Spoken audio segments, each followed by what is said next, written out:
And I will tell you, Secretary Blinken, that we have citizens there who are not there voluntarily, and they want to get out, and the State Department has utterly failed them. Failed them. Secretary Blinken, how many U.S. citizens are still in Afghanistan? I can't give you an exact number because we never know for sure. There are several. Do you believe they're all voluntary? I think you're going to start to say there's several thousand. No, I believe that any American citizens who are left, there are several, as noted before, who have actually been detained. These are people who went there after the evacuation for one reason or another, have been detained by the Taliban. We're working every day to get them out. Hold on a second. Are you saying that the only people detained are those who went after the evacuation? I'm saying the ones that we know of who are detained and that we're actively working. We can clue you in. I got to give you credit. You are successful in doing this. You have completely pulled me off of what I was going to ask you about, much to my staff and everybody else's chagrin. But the crap that you are throwing out here about this is unbelievable. I will tell you, I was in that same briefing when you said that you thought there was, quote, several hundred citizens who were staying in Afghanistan voluntarily. My caseworker had 185 individuals alone in my district, the 4th District of Michigan, that were asking us for help to get out, including those who did make it to Ichkaya and were beaten by the Taliban, and were known by the U.S. troops. And the troops that are being shown up here, including one of my constituents, who I've referred to as Jose and Carlos and Juan and various things, because I haven't wanted to use his real name at his request, who was blown up and injured, and knew every single one of those Marines and those Navy corpsmen up there on that screen right now. They have not gotten satisfactory answers. And I will tell you, Secretary Blinken, that we have citizens there who are not there voluntarily, and they want to get out, and the State Department has utterly failed them. Failed them. Congressman, if there are citizens that you have identified that have been in communication with you and that want to get out, please, if you haven't already, share that information with us. We've shared it. We'll share it again, and we'll keep asking. And we're happy to sit down and go through each of those cases. At some point, the exercise in futility gets a little frustrating as a member, Secretary Blinken, when it does not feel like you're answering Mr. Green's questions or Mr. Warren's questions, or you're going to have a couple of other military folks who were there, had friends there. Well, I had a friend who was in Doha, and he's telling me that there was no damn plan to have all of those planes divert to Doha. So they got caught flat-footed. There was no place for them to go. It was a bungled exit. So I have to hit on a couple of the things that I have here, and I'm going to try to truncate this. Recent report by Inspector General of Afghan Reconstruction, John Sepko, found since August of 2021, implementing partners of yours from the State Department have paid at least $10.9 million in U.S. taxpayer funds to the Taliban in form of taxes, fees, and duties. In fact, the SIGAR noted that while conducting its investigation, your State Department repeatedly refused to cooperate.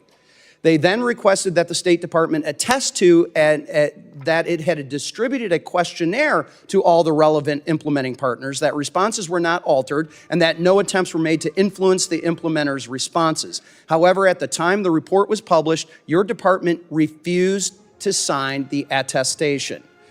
Mr. Secretary, did you instruct your employees to obstruct the SIGAR investigation of U.S. tax dollars going to the Taliban? And then, since then, has that changed? To the contrary, we've done everything possible to cooperate with SIGAR. 13,000 staff hours dedicated to this. Why would the Inspector General say? Is the Inspector General lying? SIGAR, in its report of, I believe, in 2023, said that the department was cooperating with SIGAR.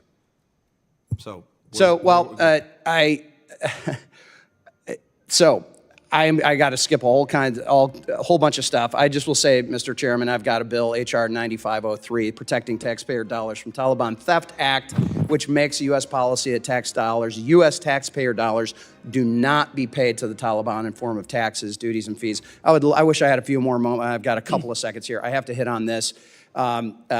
this is about Iran. Thanks to congressional notification, we know that on November 8, just days following the Democrats' election loss, you signed off on a sanction waiver providing Tehran access to $10 billion in funds of Iraqi electricity payments. Last dated December 2023, Congress is aware of 2 releases of funds for humanitarian purposes to Iran. Have there been any other additional transactions since that period? So you have been allowing them access to the dollars. We know that there was 2 that got testimony, had problems.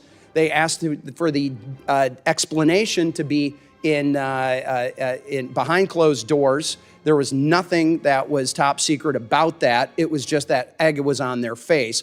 Have there been any more withdrawals? I assume you've asked the previous administration about the waivers that it issued. Oh, okay. Oh, complete. no. Yes, actually we did. Yes. Actually we did. Well, and the we explanation of why this administration allowed Korean funds, the funds that were used, that were shipped to Korea, that were supposed to stay in Korea, why were they shipped to Oman? No. Why were they allowed to have given a Treasury license and the State Department license? Oh, now you're conflating what had been going on. I'm saying that the waivers that we issued were the same waivers issued. They were not. Absolutely 100% not. See, this is the thing. A group of us are actually on the Financial Services Committee. I'm one of them. You can't throw this crap out because we actually write the sanctions. We actually know what the law is. And when you and Treasury come in here and say, oh, don't worry your pretty little head about all these confusing sanctions things, guess what? We wrote the damn things. We understand. And here you are throwing these load of, I wish I could curse more, Mr. Chairman, but I won't. This is so unbelievable. I am so glad to see this administration and you leaving because you have failed the American people with this. With that, I'm way over. And for the record, let me say that I personally, in the emergency wartime supplemental that dealt with Israel, that dealt with Indo-Pacific and Ukraine, put the sanctions that was waived or not enforced back into law. That would be on energy and on missiles and drones coming out of Iran, funding their terror operations, killing Israelis and killing Ukrainians. And sir, I have to say, I agree with my friend here that it's very disappointing that that has not been enforced. And Mr. Chairman, last administration did not authorize any releases of those funds. This administration did. That's the problem.